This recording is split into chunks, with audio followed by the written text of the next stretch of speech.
అమరావతి రాజధాని కోసం నిరంతరమైనటువంటి పోరాటం చేసింది. అమరావతి ఒక శక్తివంతమైన పవిత్రమైనటువంటి నేల సార్. అమరావతి ఒక పవిత్రమైన శక్తివంతమైన నేల. ఈ యొక్క అమరావతిని మన చంద్రబాబు నాయుడు గారి తాలూకా సంకల్పంతో, అక్కడ రైతుల తాలూకా త్యాగంతో, ఎంతో మంది తాలూకా కృషి ఫలంతో, అలాగే దానితో పాటు విజయవాడ కనకదుర్గమ్మ, మంగళగిరి లక్ష్మీనరసింహస్వామి, అనంతవరం వెంకటేశ్వర స్వామి, అమరావతి అమరలింగేశ్వర స్వామి తాలూకా ఆశీస్సులు అన్నీ కూడా ఉన్నాయి.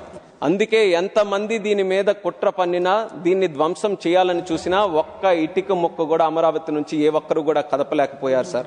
అలాంటి అమరావతి ఇప్పటికీ కూడా చాలా మంది దీని మీద వ్యతిరేకమైనటువంటి కామెంట్స్ చేస్తూ అసభ్యకరంగా, అవమానకరంగా ఇప్పటికీ కూడా ఒక జోక్ లాగా దీన్ని ట్రీట్ చేస్తున్నారు.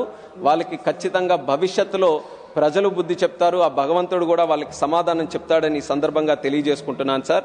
అలాగే అమరావతి మన అందరి రాజధాని సార్. అమరావతి తెలుగు ప్రజల ఆశాజ్యోతి సార్.